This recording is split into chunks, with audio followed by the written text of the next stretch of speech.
Slaughter to Prevail released their brand new track Viking, and I enjoyed it so much that I wanted to recreate it with the Solemn Tones virtual instruments. Furthermore, this MIDI cover came out the same day as the track dropped, showing you once again that you can work extremely fast with MIDI. So in a moment I'll be showing you how it's done in the session, but first let's check out what it sounds like.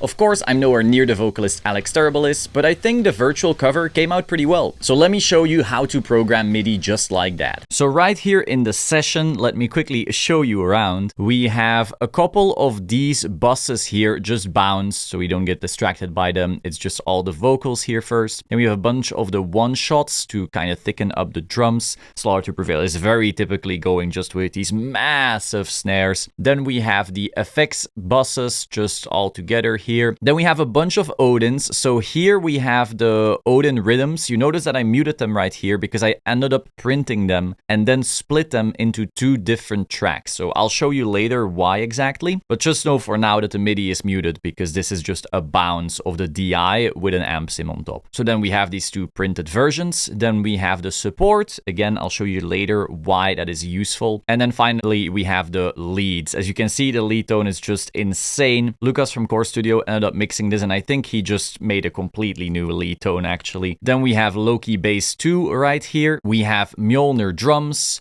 We have a thick saw, basically replacing some of the leads that you might hear in the original song. I just thought they sounded very cool with the synth. And then we have the intro. As you can see, the intro is just a bunch of stuff. So we first have like this very big percussion. Let me quickly show you what that sounds like.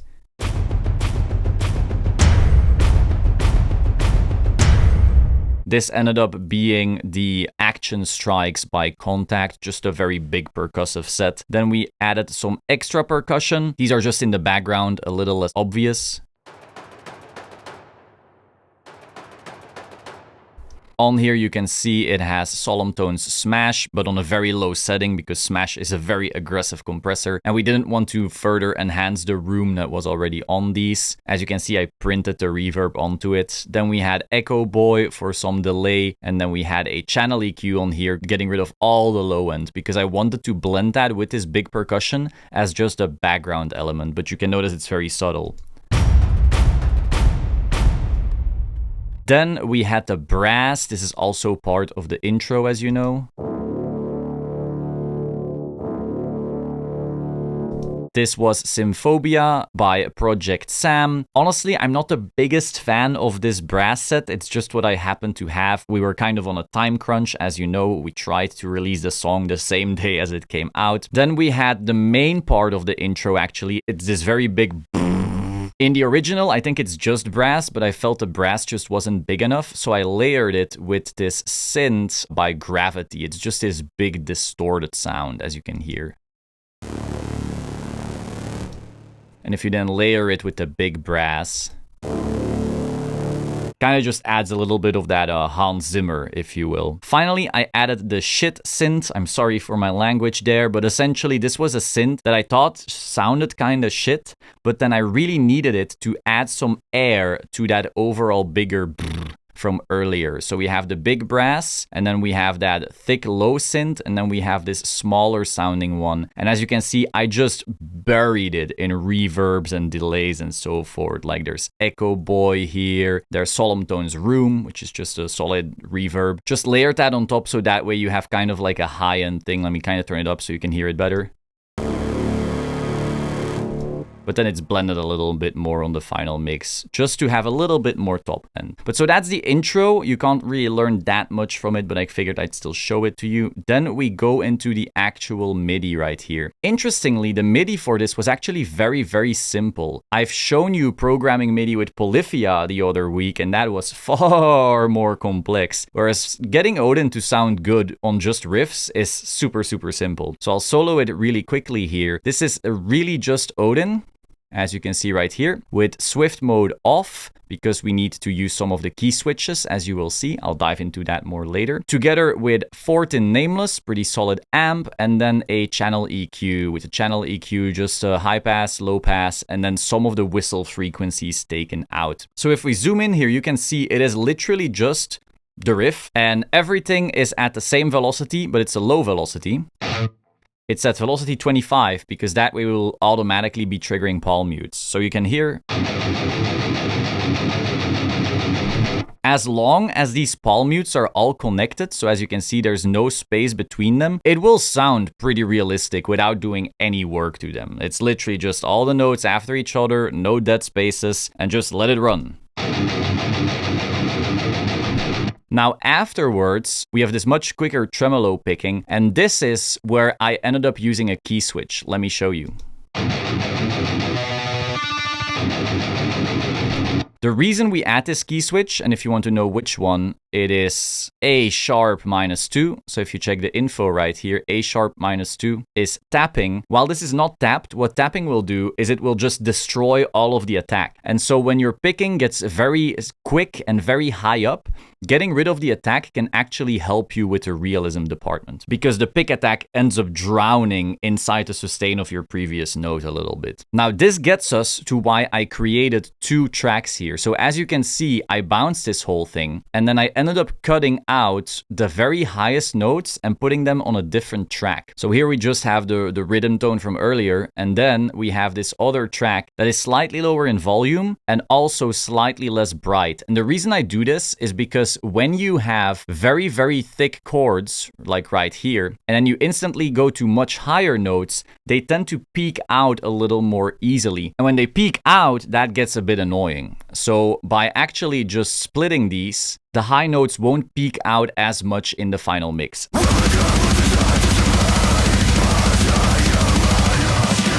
Now, you could automate this as well, and that would probably be much cleaner, but again, we were on a time crunch. In an ideal scenario though, you just automate those down a little bit if you notice them peaking in the mix. Of course, it is going from a mix by mix basis. Now, another neat trick I did was I created this other layer of Odin, and you will notice all this does is it will play a lower version of those higher notes, slower, so just as one chord, and then lower in volume as well. And so what this will do is when all of your low-end ducks, as you start playing these high notes, you will now be able to support the full sound still. Let me show you right here.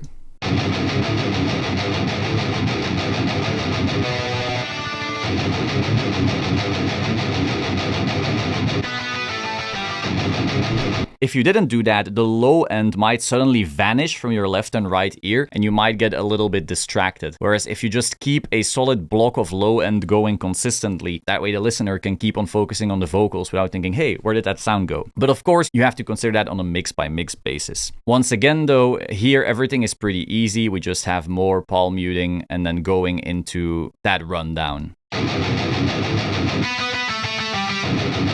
Now in the next section, once again, very simple. I don't really have to teach you much. This is literally just the notes chugging at, once again, the velocity below 32. Any velocity below 32 will do. Right here it's 28, but it doesn't really matter.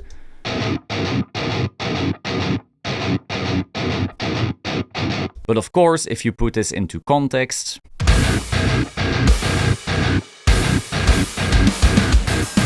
and then afterwards, we literally get back to the repeat from earlier. Interestingly though, and you might want to check this out, we do have this really cool synth right here happening. It's just a saw, but if you put it all together, it sounds really sick.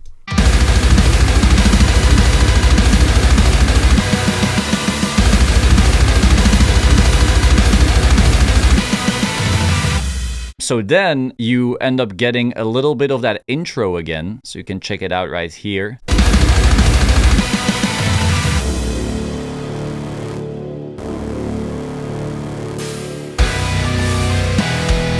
And then after those you go right back into the chorus. So if you check out the chorus here, once again, not really doing anything too special. It is literally just a chord progression. The only thing you want to be sure of is that all the notes connect, so there's no awkward silence between them. And actually, one thing we could have done here that might have helped with realism, but again, time crunch, is reducing the velocity of some of the higher notes. So in theory, it would have probably been a slightly better if we ended up changing the velocities here and turning them down a little bit, because the first pick is usually going to be stronger. And then if you really want to go for realism, you could have slightly delayed each part of the chord. So as you can see right here, just make every note a little bit later, because as you would pick down on the strings, you would never pick at the exact same time on each string unless you had 3 picks in your hand for some reason. So that's something we could have done, but again, just time crunch. And in the end, those are like the slight 5% differences that you might not notice once you have this very, very busy mix. Then here we did the same thing as before, where we have the tapping key switch for the quicker notes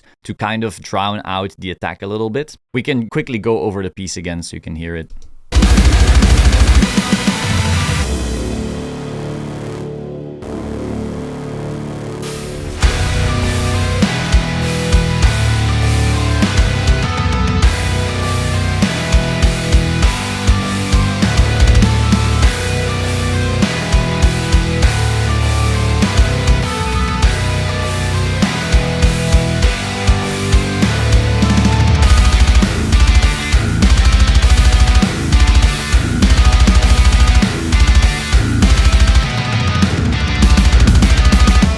So as you can see right here, again, nothing too special, just our notes connecting nicely. And of course, the things that have to be palm mutes are at lower velocities once again. So next, there's a lot of guitar silence. As you can see right here, there's nothing happening because it's all just in the vocals.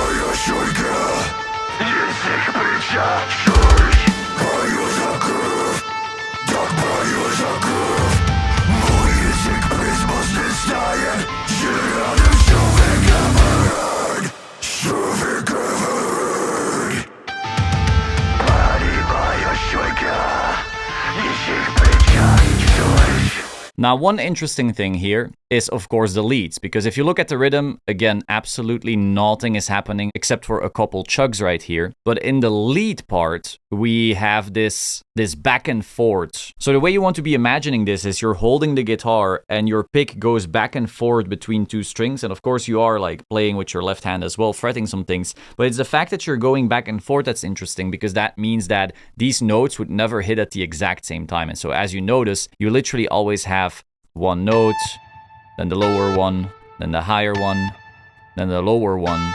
And they're all connected because they all keep ringing out at the same time. So that's very important, because if you were to not make these connect, you would have a very different sounding riff. So if you were to make this in something like tab software, you might think, oh, all of these notes should be like this because I'm playing 1, 2, 1, 2, 1, 2, 1, 2. But you're never muting them. And so in the original song, it would sound very, very different if you were muting these notes. So it's very important that they all connect like this. So that way you get that very nasty harmonic noise. Notice this.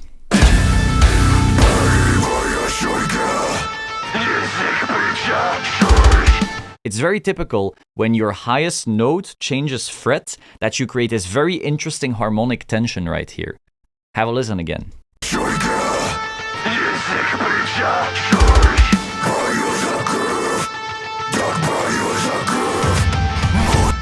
And you would only get that when these notes are actually connected like that. So that's something interesting to keep in mind. Again, you can't just blindly take your notes and take them from Guitar Pro and think, oh, this will translate automatically, because a real player might be playing this slightly differently, as you can see right here. Moving on.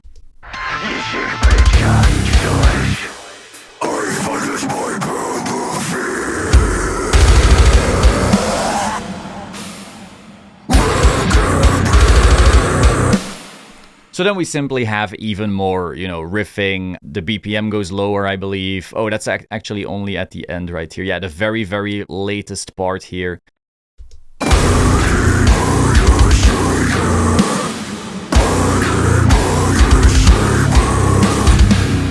Right, so we went from, 200 BPM to 125 or so. So as you could see, it wasn't really that complex in terms of guitar programming. Then we can go into the bass really quickly. So the bass is all low key.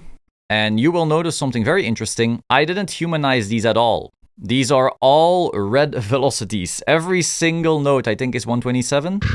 Yeah, that's right. We have to keep that meme going. Just 127 velocity, boom, boom, boom, all the way through. And the reason is I want bass to be consistent. If I wanted my bass to play the most human performance, it would just not hit as hard. Again, this is metal. It's just 100% all the way through. And whenever I don't want it to be 100% all the way through, some of the instruments just drop out. As you can see, whenever you want to create space in this song, you just have measures upon measures of absolutely nothing happening here to contrast with the balls to the walls. But any moment where there are instruments, they're mostly blasting at 100%, except of course the drums, because you can't have every single snare hit at 127, even though when you listen to Slaughter to Prevail, you might think that that's the case. They do blast along quite consistently harshly. So checking out the bass performance here, as you can see, this is all just the notes connected at 127, not trying to be fancy with any trick. There's, I don't think, a single key switch in here. Nope. So as you can see in the bottom range here where the key switches would be, there is not a single key switch in this whole performance. This is literally just low-key alternative picking by default, as it always does. I think originally it was just on the clean DI setting, and then I think Lucas ended up making some tone with it. But personally, if I were mixing this right now, it would just be the low-key glass preset and call it a day. All this bass needs to do is be very consistently powerful and support the fundamentals of the mix without trying anything too fancy.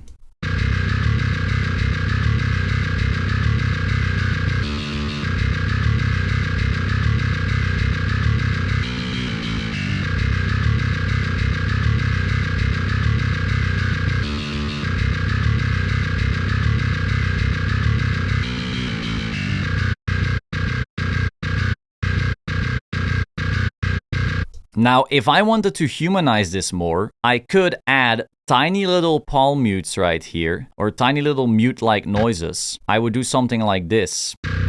I would add a tiny note here and put it at a low velocity, so it would make this sound where it's like da-da at the end. And I would do that after every single note to add slight realism. But the thing is, I don't really care. When a bass is just supporting your mix and it's very low in the mix, it's not trying to distract, I just want that silence to be actual silence. And once you drown it out in all of your drums and into your guitars and so forth, like, do you hear the difference? We can even check if you hear the difference, right? These first few chugs have the little mute trick and the other chugs don't. So let's have a listen.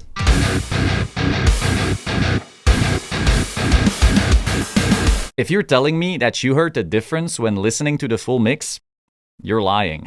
Straight and simple. And again, we were on a time crunch, so there's no point in trying to be too fancy when it's going to be washed out in the mix anyway. But of course, if you want to solo your bass and you want to say, look how realistic it is, sure, then you might want to employ some of the little tricks that I show on some of the other tutorials. Again, like on the Polyphia programming tutorial, I could certainly add some cool key switches here and add some like human elements. But in the end, if it doesn't serve the mix, what's the point? Now, one really interesting trick though that I did do and I want to show you is if we check out the MIDI of the guitar, you will notice that these notes are tremolo picked. So they are very quick 16 notes. Whereas if you check the bass, I turned them into 8s. Yes. And the reason is that if my bass was playing very quickly here, it would kind of poke through. You would hear that attack of the bass following the same as the guitar. And I kind of didn't want it to do that. I wanted it to give me the fundamental low frequency without taking any attention. So I ended up just half timing it and it ended up sounding really good. So as you can see right here, at no point were you thinking, oh yeah, obviously there's some bass doing something. It's just I wanted it out of the way, support my low end without getting in my way whatsoever. We can keep going through the MIDI here, but as you can see, it's all just blasting. Once again, I did the same trick here in the chorus where, like I said before, I didn't want the bass to take any attention. So while in the chorus, you see the big chord progression together with the higher tremolo picking here on the bass. Of course, first of all, we got rid of the chord progression distortion because chords on bass are just going to get very odd with all the distortion. But then that tremolo picking has been replaced with the same note but just held out. That way the bass is supporting that progression without really taking any attention with like pick attack and so forth. And as you can hear right here,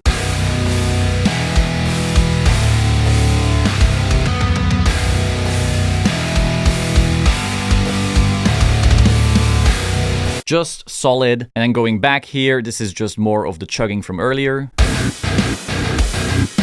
Then we have the chorus again right here, and then we have that silence from earlier. Just nothing happening except for that little chug part here. But as you know, in this section, it's literally just the vocals and the lead guitar doing all of the work.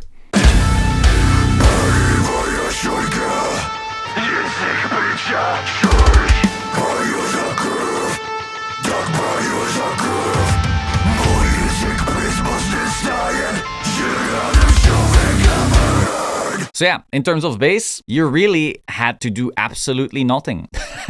You just took the guitar performance, got rid of all the chords, make sure the notes are all connected, and then when the bass is going maybe a little too fast, where it would start taking attention with its pick attack, just half time the notes and you're done. And I also really wanted to show you that because these solemn tones basses are designed to not need a lot of work. You load it up, put it into your mix, make sure your MIDI, all of your notes are connected, and it should just sound good. End of story.